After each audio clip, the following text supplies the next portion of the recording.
Hello student, আমরা আগের দিন linear differential equation with constant coefficient chapter গুণফলের পিআই অর্থাৎ দুটো ফাংশন যদি গুণফল আকারে থাকে তার পিআই কী করে বার করতে হয় সেটা আমরা শিখেছি। কী ধরনের ফাংশনগুলো শিখেছি না, e⁴ এবং তার সঙ্গে অন্য যে কোনো ফাংশন যদি গুণ থাকে সেটা কী করে নির্ণয় করতে হয় শিখেছি।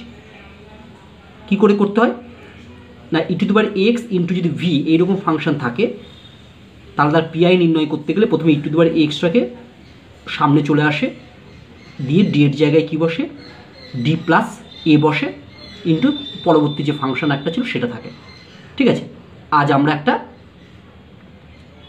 নতুন নিয়ম শিখব, যখন দুটো ফাংশনের মধ্যে একটা ফাংশন e⁴x হবে না। ঠিক আছে, মানে e⁴x বাদে অন্য ধরনের ফাংশন থাকবে। অর্থাৎ কেমন, মানে 1/fd x⁴m sin a এই ধরনের যদি ফাংশন থাকে, ঠিক আছে, মানে এক্স আর সাইনের ফাংশন, তখন আমরা কি করে করব। দেখো, অঙ্ক শেখার আগে আমি একটা নোট বলি। e⁻inx এটা ফর্মুলা জানি cos nx plus i sin x, e⁻−inx cos nx minus i sin x। তাহলে দেখো e⁻inx এর দুটো আমরা পার্ট পেয়েছি, একটা cos nx প্লাস একটা sin nx, i sin nx। cos nxটাকে বলা হচ্ছে e⁻inx এর হচ্ছে রিয়েল পার্ট মানে আরপি, আর এখানে sin nxটাকে বলা হচ্ছে e⁻ix nx এর ইমাজিনারি পার্ট। ঠিক আছে, তাহলে আমরা লিখতে পারি real part of e⁻inx, real পার্টটাকে সংক্ষেপে আমি আরপি লিখতে পারি। তাহলে রিয়েল পার্ট অফ e⁻inx এর কী হবে, cos nx, ইমাজিনারি পার্ট মানে আইপি সংক্ষেপে অফ e⁻inx কী হবে, sin nx। তার মানে এই জায়গায় যদি আমার sin x থাকতো, যদি আমি sin xটাকে কী বলতে পারি, sin xটাকে বলতে পারি ইমাজিনারি পার্ট অফ e⁻ix, আর cos xটাকে বলতে পারি imaginary part of real part of e⁻ix। যদি আমার sin 3x দেয় তাহলে আমি sin 3xটাকে কী বলতে পারি, sin 3xটাকে বলতে পারি ইমাজিনারি পার্ট অফ e⁻i3x। ঠিক একইভাবে cos 3xকে আমি কী বলবো, cos 3xকে আমি বলতে পারি রিয়েল পার্ট অফ e⁻i3x। ঠিক আছে, চলো আমরা একটা অঙ্ক দেখি কিভাবে এই রুলসটা অ্যাপ্লাই করা যায়। দেখো, আমাকে দিয়েছে solve dq minus y equal to i sin x। আমি প্রথমে লিখলাম গিভেন যেটা দেওয়া আছে সেটা, তারপরে অক্সিলারি ইকুয়েশন যেটা আমরা বার করতে জানি, এটা অক্সিলারি ইকুয়েশন একইভাবে বার করলাম, এটা পেলাম। তাহলে CF ইকুয়াল টু আমি এটা পেলাম। ঠিক আছে, ওয়ার C1 C2 C3 আর আরবিটারি কনস্ট্যান্ট। ঠিক আছে, এটা আমরা বার করলাম, এটা তোমরা জানো আগে থেকে। নাও পিআই বার করছি, পিআই হবে কত, 1/dq minus 1 x sin x। দেখো আমি এবার কি করবো, এই sin xটাকে e⁻ix দিয়ে লিখবো। তাহলে আমি দেখো লিখে দিয়েছি 1/dq minus 1 x sin x এর জায়গায় কি লিখেছি e⁻ix। কিন্তু e⁻ix এর এই sin xটা কোন পার্ট, e⁻ix এর sin xটা ইমাজিনারি পার্ট।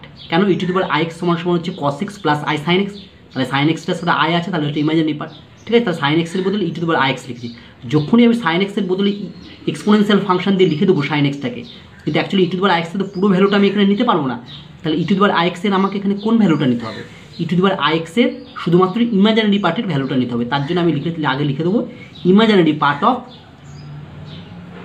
এটা আইপি লিখেছি। ঠিক আছে, এবার আমি যতক্ষণ অঙ্ক করতে করতে যাব মানে e⁻ix দিয়ে, ততক্ষণ আমি কিন্তু বাঁ দিকে ইমাজিনারি পার্ট অফ লিখতে যেতে হবে। এটা লিখতে কিন্তু ভুলো না, অনেক সময় ছেলেটা লিখতে ভুলে যায়।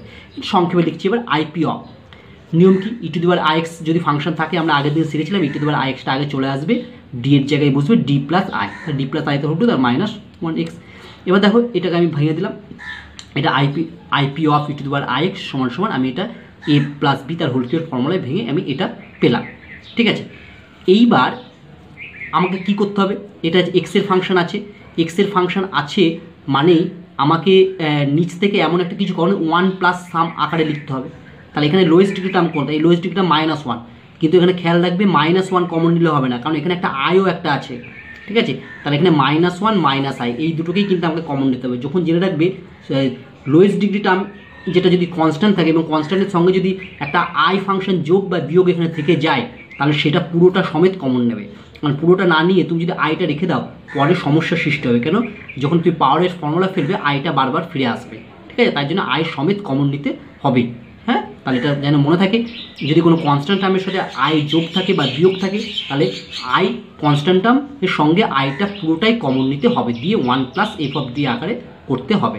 ঠিক আছে, আমি যদি এখান থেকে মাইনাসটা কমন নিই, তাহলে এখানে হচ্ছে আই প্লাস 1 বা 1 প্লাস আই যেটা হবে। ঠিক আছে, দেখো এবার দেখো এটা হলো IP of e to the power x আগে ছিল, এই শেষে দেখো প্রথমে মাইনাসটা কমন নিলাম, দিয়ে 1 প্লাস আই লিখলাম এক্স।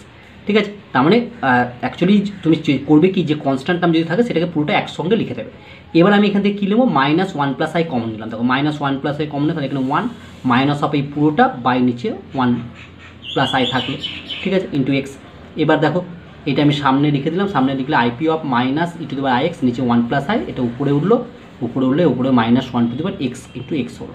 ঠিক আছে, আইপি অফ এটা যা আছে তাই লিখলাম, এটা ফর্মুলা লাগালে হচ্ছে 1 প্লাস ডি, ডি মানে এই পুরো টার্মটা, প্লাস ডি স্কোয়ার, আমি পরের টার্মটা লিখিনি স্কোয়ার, কারণ এটা এক্সের ফার্স্ট ডিগ্রি, আমার ফার্স্ট ডিগ্রি টার্ম নিয়ে কাজ, এটাকে স্কোয়ার করলে সব ফার্স্ট ডিগ্রি থেকে বেশি হয়ে যাবে, তাই আমার এটা হলো। তাহলে আমরা এখানটাই এটা তো হলো। আচ্ছা, এটা লিখলাম, কারণ স্কোয়ার টার্মটা কেন লিখলাম না, কারণ এরপরে যেটা এইটা স্কোয়ার যদি লিখি প্লাস, তাহলে সেটা হচ্ছে এটা এক্সের ফার্স্ট ডিগ্রি, তাহলে ডি এর ফার্স্ট ডিগ্রি থেকে বেশি হয়ে যাবে, তাহলে জিরো হয়ে যাবে, লেখার দরকার নেই। ঠিক আছে, এবার সামনে আমি আইপি অফ যা ছিল তাই লিখলাম, এটা এক্স দিয়ে গুণ করলাম এক্স। এখানে দেখো এখানে যদি আমি করি, এটা ডেরিভেটিভ ডি 3বার করলে জিরো হয়ে যাবে, তাহলে অ্যাকচুয়ালি হবে কত, এই শেষেরটা, ঠিক আছে, মাইনাস 3d, তাহলে ডি মানে একবার ডেরিভেটিভ হলো 1 হয়, তাহলে হচ্ছে মাইনাস 3, আগের দুটোর ক্ষেত্রে জিরো হয়ে যাবে, তাহলে আমার এটা থাকবে। এইবার মনে রাখবে যে এই অঙ্ক করার সময় আমার নিচে আই মানে ইমাজিনারি সংখ্যা থাকতে পারে না, আই থাকবে না। তোমার সংখ্যা থাকতে পারে 2, 3, 5, 10, 15 এগুলো থাকতে পারে, কিন্তু আয়ের টার্ম থাকবে না। আমি আয়ের টার্ম সবসময় উপরে রাখবো, ঠিক আছে, তাহলে আমার ক্যালকুলেশন করতে সুবিধা হবে। তাহলে দেখো এইটাকে উপর নিচে 1 মাইনাস আই দিয়ে গুণ করলাম, তাহলে 1 মাইনাস আই, এখানে 1 মাইনাস আই স্কোয়ার হবে, মানে হচ্ছে 1 আই স্কোয়ার মাইনাস মানে 2 হয়ে গেল।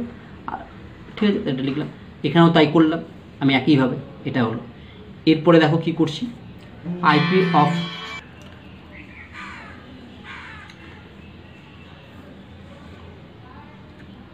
তাহলে আমরা কি করলাম, নিচের আয় রাখবো না, নিচের আয় তাড়ানোগুলো উপর নিচে যেটা থাকে সেটা দিয়ে আমরা তার ঠিক উল্টো দিয়ে মাল্টিপ্লাই করে দিলাম লব এবং হরকে, তাহলে আমরা এখানটা ছিলাম, তাই তো, এটা পেলাম। এবার লিখছি PI of minus e to the power i x by 2, i minus 2 থাকলো। আচ্ছা, এইখানটা আমি কী করলাম, এক্স মাইনাস অফ দিয়ে গুণ করে দিলাম, তাহলে মাইনাস 3 2 প্লাস 3i বাই 2 হয়ে গেল। আচ্ছা, এবার PI of e to the power i x by 2টা থাকলো, এবার 1 মাইনাস আই আর এই 1 মাইনাস আই ভেতরটা আমি গুণ করলাম, গুণ করলে আমি এটা পেলাম। ঠিক আছে, এটা পেলে আমি কাটাকাটি করলাম, কাটাকাটি করলে আমি অ্যাকচুয়ালি পেলাম হচ্ছে আইপি অফ, ক্যালকুলেশন করার পর এই ভেতরে এই টার্মটা থাকলো, e to the power i x by 2 x plus 3i minus i x. এখান থেকে যদি আমি আইটা কমন নিই, তাহলে হচ্ছে 3 মাইনাস আই থাকবে, তাহলে PI of minus e to the power i x by 2, এখানে এক্স, এখানে আইটা কমন না 3 মাইনাস এক্স। ঠিক আছে, এখানে লিখছে আইপি অফ মাইনাস হাফ, এবার ই টু দি পাওয়ার আই এক্সের আমি ফর্মুলাটা বসালাম, কারণ অঙ্ক এখানে শেষ হয়ে গেল, শেষ হওয়ার পর আমি কী করবো, আর তো কিছু করার নেই, ই টু দি পাওয়ার এক্সের ভ্যালুটা বসালাম cos x plus i sine x equal to এটা। এবার আইপি টার্মটা আমি তুলবো, এখানে খেয়াল রাখবে আইপি মানে কোন পার্ট, ইমাজিনারি পার্ট, তার মানে অ্যাকচুয়ালি এই দুটো টার্ম গুণ করে যেটা ইমাজিনারি পার্ট আসবে সেই পার্টটাই নেবো, মানে ইমাজিনারি পার্ট মানে আয়ের সঙ্গে যে টার্মটা থাকবে সেই টার্মটা নেবো। দেখো তাহলে মাইনাস হাফ লিখলাম, এবার cos x দিয়ে যদি গুণ করি তাহলে হবে কত, cos x দিয়ে গুণ করলে এক্স cos x, দেখো এক্স cos x হলো, এটা হচ্ছে রিয়েল পার্ট, কারণ এখানে আই নেই। তারপরে cos x এর সাথে যদি এটা গুণ করি তাহলে 3 মাইনাস এক্স cos x একটা আই, তাহলে এটা ইমাজিনারি পার্ট, তাহলে ইমাজিনারি পার্টটা এখানে কত হলো 3 মাইনাস এক্স cos x, মানে আয়ের সঙ্গে এটা আছে, কিন্তু আমি লেখার সময় কিন্তু আইটা বাদ দিয়ে লিখবো, ইমাজিনারি পার্ট বলছি, মানে আয়ের সঙ্গে যে পার্টটা আছে সেই পার্টগুলো এবার আমি লিখবো, কারণ আইপিটা তখন তুলে দিলাম। ঠিক আছে, আয়ের সঙ্গে যে পার্টগুলো আছে সেই পার্টটা যখন লিখবে, মানে তুমি তো আইপি অফ মানে হচ্ছে ইমাজিনারি পার্ট অফ, ইমাজিনারি পার্টগুলো তুমি নিয়ে লিখে নিচ্ছ, তার জন্য আইপিটা লিখবো না, তাহলে হয়ে গেল 3 মাইনাস এক্স cos x, তাহলে cos x দিয়ে গুণ করে আমি যেটা ইমাজিনারি পার্ট পেলাম আয়ের পার্টটা লিখলাম। এবার যদি আই সাইন এক্স দিয়ে গুণ করি তাহলে প্রথমে হবে আই এক্স সাইন এক্স, তাহলে এটা আয়ের সঙ্গে আছে কে এক্স সাইন এক্স, এটা ইমাজিনারি পার্ট একটা, তাহলে এক্স সাইন এক্স লিখলাম। পরে যদি আবার দেখো আমি আই সাইন এক্স হতো 3 মাইনাস এক্স আই, তাহলে আই আর গুণ করলে আই স্কোয়ার মানে -1, তাহলে এখানে ইমাজিনারি পার্ট থাকলো না, তাহলে কেউ এলো না, তাহলে আমার এই দুটো ইমাজিনারি পার্ট এলো, সেই দুটো লিখলাম। ঠিক আছে, এবার আমি ভেতরে মাইনাসটা দিয়ে গুণ করে দিলাম, মাইনাসটা দিয়ে গুণ করলে আমি এই টার্মটা পেলাম, তাহলে একটা পিআই বেড়ে গেল, তাহলে hence general solution y equal to CF plus PI, CF আর পিআইটা বসিয়ে দিলাম, অঙ্ক কমপ্লিট। আমরা নেক্সট একটা প্রবলেম করব। দেখো সলভ, এটা তোমাকে সলভ করতে বলেছে, ঠিক আছে। এক্স সাইন এক্স, তাহলে গিভেন ইকুয়েশন লিখলাম, এটা ডি মানে হচ্ছে d by dx. Auxiliary equation লিখলাম, অক্সিলারি ইকুয়েশন দুটো পার্টে ভাঙলাম, ডি এর ভ্যালুগুলো পেলাম, ডি এর ভ্যালু পাবো 1 - 1 প্লাস মাইনাস আই, তাহলে সি এফ ইজ করে দিলাম C1 E to the power x plus C2 E to the power minus x, এটাও ই টু দি পাওয়ার 0x, মানে প্রথমে 0 আছে তাই 0টা লিখি নিয়ে, এটা আবার C3 cos x plus C4 sin x, where C1 C2 C3 C4 আর আরবিটারি কনস্ট্যান্ট। নাও পিআই সমান সমান আমি লিখলাম এক্স সাইন এক্স। সাইন এক্সটা e to the power i এক্সের কী পার্ট? Imaginary part. তাহলে এই যে এক্স এখানে e to the power i x যখনই লিখে দেবো আগে কি লিখবো?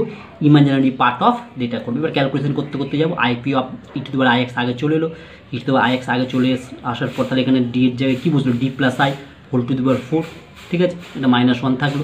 এবার দেখো এটা ক্যালকুলেশন করছি, IP of e to the power i x, এখানে প্রথমে স্কোয়ার মানে বাইরে একটা স্কোয়ার রাখলাম, ভেতরে একটা স্কোয়ার ঢোকালাম, স্কোয়ারটা করলে এ প্লাস বি তার হোল স্কোয়ার ফর্মুলা ভেঙে দিলাম, D square plus 2di plus I square, তাই তো আই স্কোয়ার মানে -1 একবারে বসলাম, সেখানে মাইনাস আই থাকলো, ঠিক আছে। এবার আইপি অফ, এবার এটা a plus b plus c তার হোল স্কোয়ারের ফর্মুলা আমি ফেললাম, ঠিক আছে। A plus b plus c তার হোল স্কোয়ারের ফর্মুলা তোমরা জানো, a square plus b square plus c square plus 2ab plus 2bc plus 2c, সেই ফর্মুলা আমি পুরোটা এখানে ফেলেছি, ঠিক আছে। ফেলার পর আমি এটা পেলাম, এবার সেটাকে আমি ক্যালকুলেশন করলাম, ক্যালকুলেশন করে আমি এই জায়গাটা এসেছি, ঠিক আছে। এই জায়গা থেকে লোয়েস্ট ডিগ্রি টার্ম কত? এখানে কোনো কনস্ট্যান্ট টার্ম নেই, তাহলে একবার লোয়েস্ট ডিগ্রি -4di, এবার আমি -4di কমন দিলাম, তাহলে এটা 1 মাইনাস এটাতে নিচে থাকলো, এটা পেলাম, ঠিক আছে। এটা এখানে গুণ করলে হয়ে গেল IP of minus e to the power i x minus 4id, এটাকে উপরে তুললাম -1 লিখলাম, ঠিক আছে। এইবার আমি কী করছি? ডিটা দিয়ে উপরটাকে সবাইকে ভাগ করে দিচ্ছি, তাহলে আমার হয়ে গেল, সামনে যা আছে সেটাই থাকলো ই টু দি পাওয়ার। আচ্ছা এখানে দেখো এটা প্লাস হয়ে গেছে, কেন প্লাস হয়ে গেছে? উপর নিচে আমি আই দিয়ে গুণ, আমি বলেছিলাম যে নিচে আই থাকবে না, উপর নিচে আই দিয়ে গুণ করলে উপরে একটা আই হলো, নিচে হলো আই স্কোয়ার মানে হচ্ছে -1, তাহলে এটা প্লাস হলো। আর এখানে আমি ডি দিয়ে যদি ভাগ করে দিই উপরে, তাহলে এটা একটা করে টার্ম কমে যাবে, তাহলে d q -6d plus 4d square i হলো। এবার আমি এটার ফর্মুলা ফেললাম, প্রথমে যা আছে যেটা থাকলো, এটার ফর্মুলা হচ্ছে 1 plus D plus D square, তাহলে 1 প্লাস ডি মানে এই পুরো টার্মটা, এটা ডি স্কোয়ারটা লিখিনি কারণ হচ্ছে এটা এক্সের ফার্স্ট ডিগ্রি টার্ম বলে আমরা লিখলাম না, ঠিক আছে। এবার লিখছি আইপি অফ, এটা যা আছে তাই থাকলো, এবার এক্স দিয়ে আমি যদি ভেতরে 1 এক্স এটা ডেরিভেটিভ করলে দেখো এখানে ফার্স্ট ডিগ্রি শুধু ডি এর জন্য হবে 1, তাহলে উপরে থাকবে -6 আর নিচে 4i, ঠিক আছে। এগুলোটা আইপি অফ প্রথমে যা ছিল এক্স, এটা কাটাকাটি করলে হবে হচ্ছে -3/2i, ঠিক আছে। আচ্ছা এবার দেখো আমরা এখানে তো নিচে যদি আমি আইটা না রাখি তাহলে উপর নিচে আই দিয়ে গুণ করলাম, তাহলে উপরে হলো আই, নিচে আই স্কোয়ার মানে -1 এটা প্লাস হয়ে গেলো, এটা হয়ে গেল, ঠিক আছে, এটা হয়ে গেল। এবার আমি এটাকে একটু লিখছি I two the power x 4, এবার ডি মানে কি? ইন্টিগ্রেশন, এক্সে ইন্টিগ্রেশন করলে হচ্ছে x²/2 আর এখানে 3i/2 × x মানে i 3x/2 আমরা লিখলাম, ঠিক আছে। এবার আমি হাফটা যদি কমন নিই তাহলে কী হবে দেখো, ইকুয়াল টু আমি যদি হাফটা কমন নিই তাহলে i/8 E to the power x, এখানে হলো x² plus i 3x, IP of লিখলাম, এখানে লিখলাম হচ্ছে 1/8 ই টু দি পাওয়ার ix, এবার আইটা দিয়ে ভেতরে গুণ করে দিলাম, আইটা দিয়ে গুণ করলে i x², এখানে হবে হচ্ছে -3x, মানে i² হয়, i² মানে -1, ঠিক আছে। এবার হচ্ছে IP of 1/8 E to the power ix এর ফর্মুলা লিখলাম cos x plus i sin x, এটা যা আছে তাই থাকলো, হয়েছে। তাহলে এবার দেখো এবার আমি কোন পার্টগুলো নেবো? Imaginary part. তাহলে 1/8 তো প্রথমে থাকলো, cos x দিয়ে যখন গুণ করবো তাহলে এটা কী হবে? i cos x দিয়ে এটার সাথে x² গুণ করলে i x² cos x, তাহলে এটা আয়ের ইমাজিনারি পার্ট, মানে আয়ের সঙ্গে x² cos x, তাই জন্য লিখলাম x² cos x। এবার cos x দিয়ে যখন -3x গুণ করবো তাহলে -3x cos x, এটা তো ইমাজিনারি পার্ট নয়, এটা রিয়েল পার্ট, যদি রিয়েল পার্ট থাকতো তখন রিয়েলগুলো নিতাম। এরপর দেখো i sin x দিয়ে এটা গুণ করলে দেখো এটা i আর i গুণ করলে i স্কোয়ার হয়, তাহলে এটা রিয়েল পার্ট হলে এটা নেওয়া যাবে না, এটার সাথে এটা গুণ করলে কী হবে? -i 3x sin x, তাহলে এটা ইমাজিনারি পার্ট, তাহলে আমি নেবো হচ্ছে -3x sin x, আর চিহ্ন সমেত নিতে হবে কিন্তু চিহ্নটা ভুল করো না, তাহলে এটাই হয়ে গেল। এখান থেকে আমি x কমন নিলে x/8 x cos x -3 sin x, এটা হচ্ছে পিআই পেয়ে গেলাম। Hence general solution y = CF plus PI, আমি CF আর পিআইটা লিখে দিলাম, এটা আমার অ্যান্সার হয়ে গেল, ঠিক আছে। আশা করি তোমরা বুঝতে পেরেছো, এই ধরনের অঙ্ক আমরা এইভাবে সলভ করব।